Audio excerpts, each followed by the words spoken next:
Jóvenes, tengan ustedes un cordial día, nuevamente por aquí, por este medio, para nuestras clases del curso de literatura. Sin antes dar el saludo a sus padres, esperando pues que todos estén bien de salud sobre todo, ¿no? Eso es lo más importante en esta vida hoy por hoy. Y de igual forma a cada uno de ustedes, chicos, felicitarles por el trabajo que están realizando ya durante todas estas clases. Prácticamente esta es ya la sexta clase, ¿no? Y estoy viendo pues que hay alumnos que sí efectivamente son puntuales, responsables, como también hay alumnos que están enviando sus tareas, recién creo del primer tema, del segundo tema.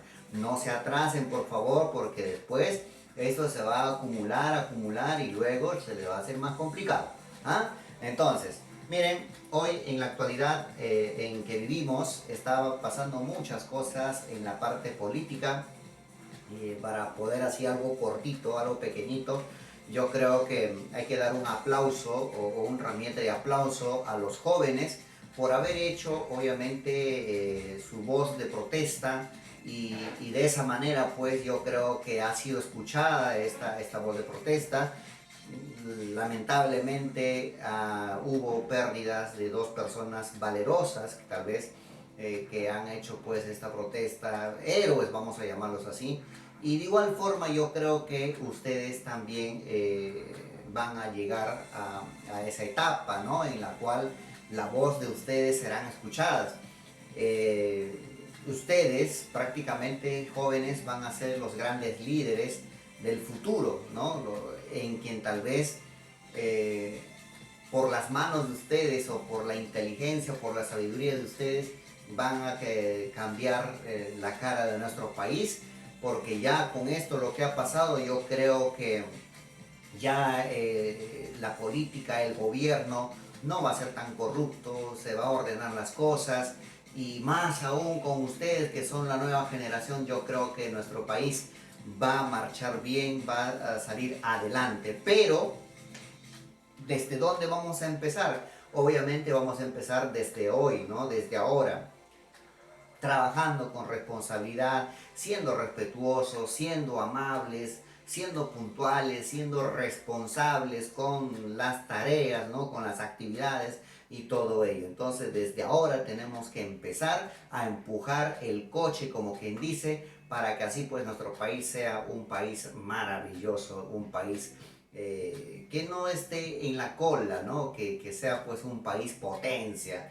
Y estoy seguro pues con la inteligencia que ustedes tienen, con la sabiduría, estoy seguro que esto va a suceder. Chicos, entonces a ponerse las pilas, a trabajar arduamente para que así de esa manera pues se logre todos los objetivos. Yo confío en ustedes, yo creo que ustedes son la nueva generación, como dijo Manuel González Prada, los viejos a la tumba y obviamente los jóvenes a la obra. ¿Ah? Muy bien, entonces con eso, con esas indicaciones, ¿no? Con esos consejitos, vamos a continuar con nuestras clases. Vámonos al libro rapidísimo. ¿Y qué nos dice el libro? Ya prácticamente estamos ingresando en el libro al tema 4, ya al tema 4 donde dice la edad de oro española 2, dramática dice, ¿no?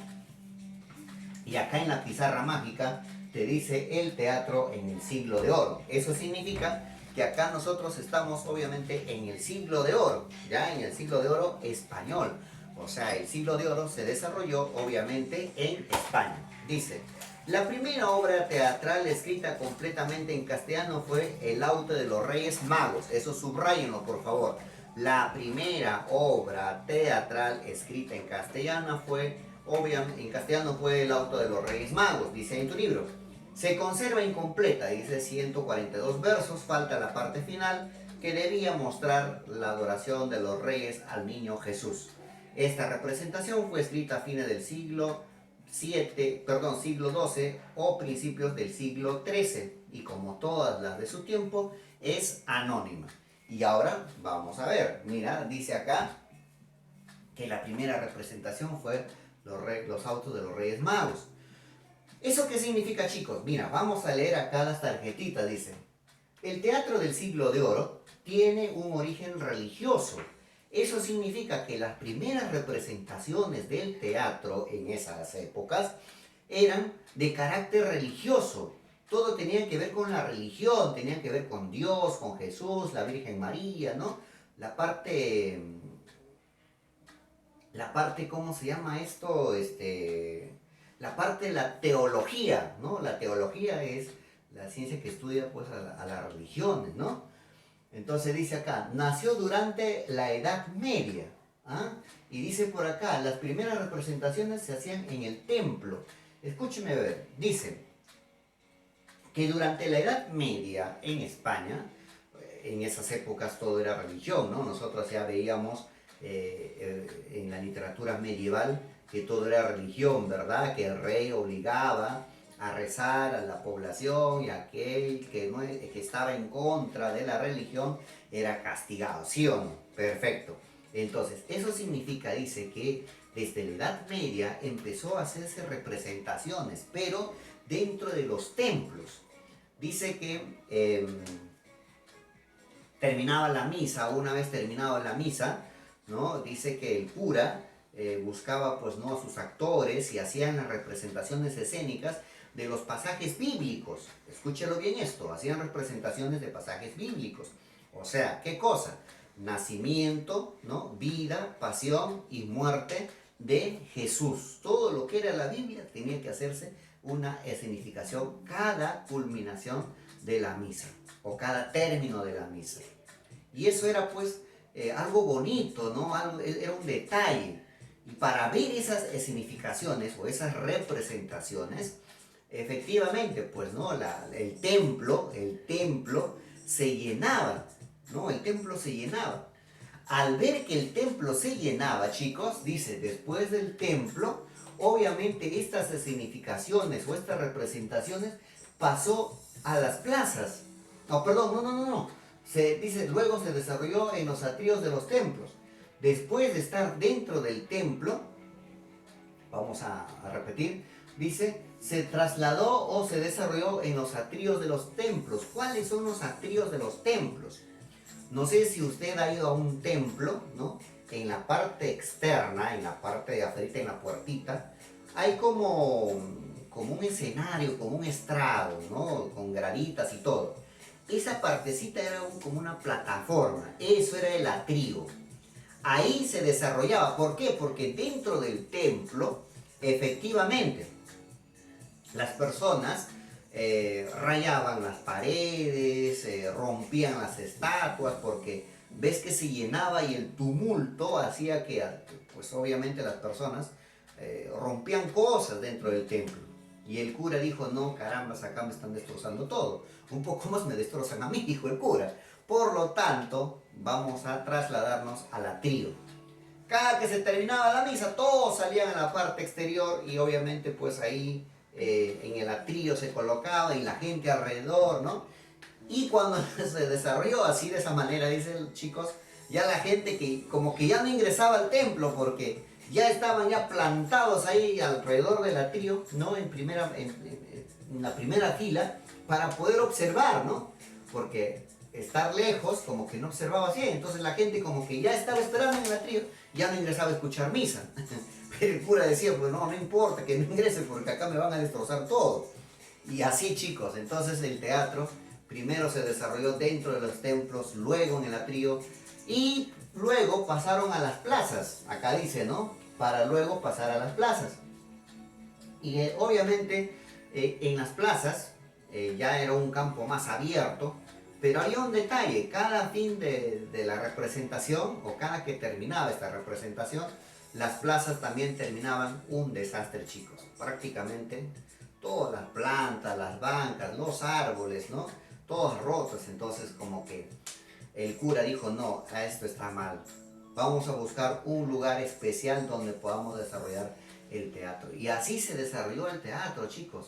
Entonces vamos a decir, el origen del teatro español se da en la Edad Media, ¿no? Con las representaciones escénicas dentro de los templos. Luego después pasó a los atrios, luego a los corrales, y luego de las plazas pasó a los corrales, ¿no? El último. Eso era el lugar donde prácticamente pues el cura y otras personas eligieron, ¿no? A los corrales. Los corrales eran pues un lugar abierto, ¿no? ¿Cómo se llama esto? Un terreno vacío, así como por tu casa, por los costados hay terrenos vacíos y ahí se puede hacer pues no cualquier cosa, ¿no? Un ratito prestado, coger, ¿no? Así como ves a tu vecino haciendo su pachamanca en el terreno vacío que no le corresponde, ¿no? Entonces, estas personas eligieron esos terrenos vacíos y ahí empezaron a hacer las escenificaciones.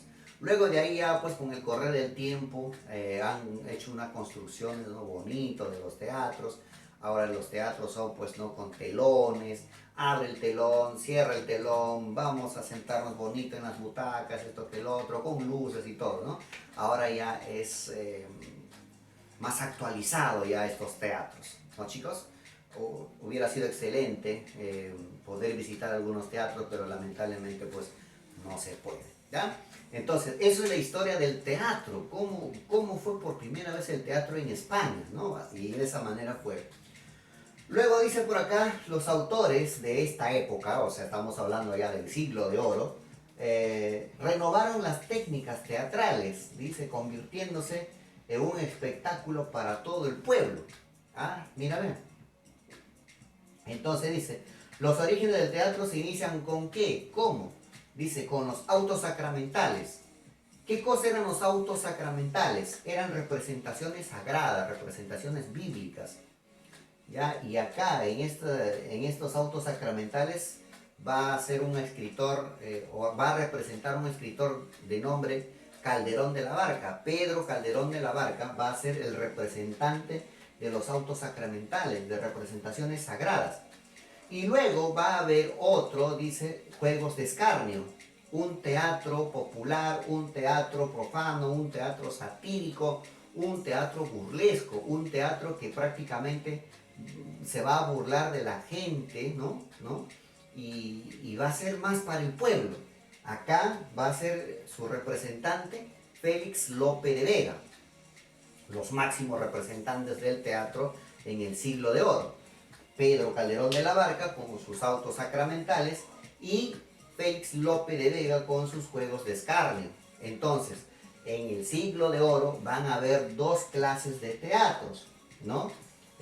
Van a haber, o el teatro se va a originar con los autos sacramentales y con los juegos de escarnio. Clases no, ¿eh? El teatro se va a originar o va a dar origen al teatro con los autos sacramentales y con los juegos de escarnio. Vamos por acá. Clases de teatros. Ahora sí vienen las clases.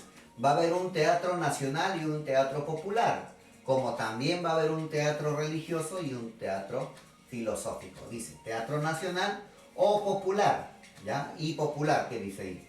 Teatro religioso y filosófico. Acá, en este teatro nacional y popular, va a ser representado por Félix Lope de Vega. Y este teatro religioso y filosófico va a ser representado por Pedro Calderón de la Barca, ¿ya? Grandes monstruos del teatro. Entre los representantes vamos a tener a Tirso de Molina con su obra El burlador de Sevilla. Luego vamos a tener a Pedro Calderón de la Barca con su obra La vida es sueño. Y luego vamos a tener a Félix Lope de Vega con su obra Fuente Ovejuna. Eso es la historia del teatro. Es más, dice que antiguamente el teatro debería tener 5 actos, ¿no? Bueno, desde la literatura griega hasta el Renacimiento, efectivamente, se respetaban las 3 unidades del teatro, las 3 unidades aristotélicas, ¿no? En este caso, la unidad de tiempo, la unidad de acción, la unidad de lugar. Que dice que según Aristóteles, mira, Aristóteles siendo filósofo, él dio pues no idea de cómo debía ser el teatro, en la cual dijo, no, miren chicos, la unidad de acción, de tiempo y de lugar va a ser de la siguiente manera en una obra teatral. La unidad de acción, obviamente que esta obra teatral debería tener solamente una historia, cuando pues en esta obra teatral puedes hablar de muchas historias, ¿no? Además, dijo Aristóteles que en esta obra tiene que utilizar la unidad de tiempo. ¿Qué cosa era la unidad de tiempo? Obviamente que esta obra teatral se tiene que desarrollar en un solo día. Y también la unidad de lugar. ¿Cómo era la unidad de lugar? Que esta obra teatral se debería desarrollar en un solo lugar. Un solo tiempo, una sola acción, un solo lugar. Como que era aburrido, ¿no? Obviamente acá Félix Lope de Vega al menos dijo, caramba, esto está totalmente aburrido. ¿Y qué hizo Lope de Vega? No respetó estas unidades, estas normas, y obviamente dijo mucho, como en 5 actos mi obra no puede ser. ¿No? A partir de esta generación, a partir de este siglo de oro, el teatro ya empezó a desarrollarse solamente en 3 actos. Ah, mira, en 3 actos. Y además no se respetó estas unidades, ¿no? La cual dijo Lope de Vega, no, carambas, ¿cómo va a ser en un solo lugar? Todo aburrido. No, si yo quiero representar mi teatro, tiene que ser pues en el baño, en la cocina, en la calle, en el mercado, en donde yo pueda desarrollar mi teatro, ¿no? Donde yo pueda desarrollar mi representación. ¿Cómo va a ser solamente en un solo lugar? No, no, no, no, no. Y es más, estas 3 unidades, la unidad de acción, la unidad de tiempo, la unidad del lugar, lo voy a reemplazar por, ¿no? Dijo, en los 3 actos nada más. El primer acto va a ser el acto del planteamiento, ¿no? La presentación de la obra teatral. El segundo acto va a ser el nudo o el problema o el desarrollo, ¿no? Y el tercer acto va a ser el desenlace, en cómo termina. ¿Se dan cuenta? Entonces, Félix Lope de Vega, para Félix Lope de Vega, lo más importante del teatro no eran estas unidades ni nada por el estilo. El objetivo fundamental para Lope de Vega era entretener al público, divertir al público. Y el público se carcajeaba, el público se reía, o no es que era de una forma satírica, entonces el público pues estaba feliz.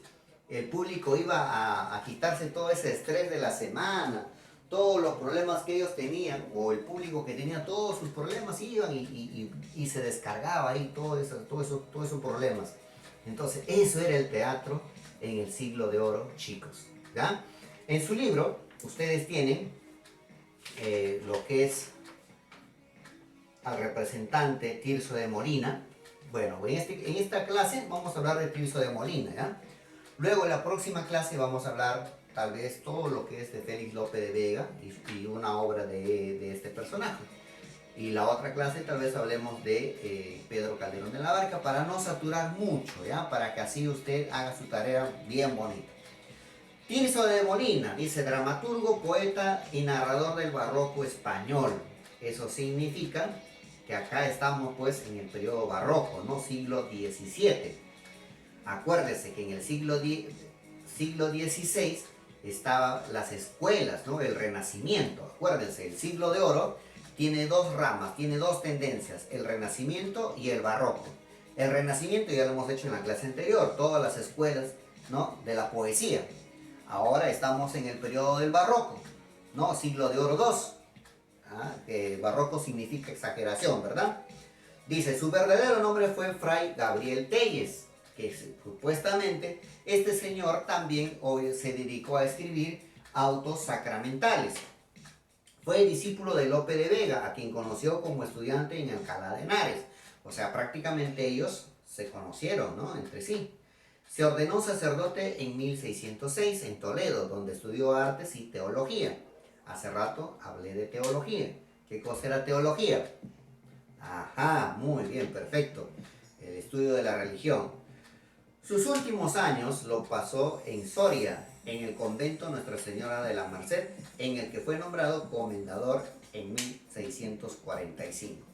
¿Cuáles son las características de su obra, de este señor? Dice en tu libro, su dramaturgia abarcó principalmente la comedia de enredo. Mira, a pesar de ser sacerdote, él escribió comedias, ¿no? Como que para divertir a la gente. Fue el primer autor que dio profundidad psicológica a los personajes femeninos. Eso significa que él prácticamente utilizó, al igual que Lope de Vega, personajes femeninos.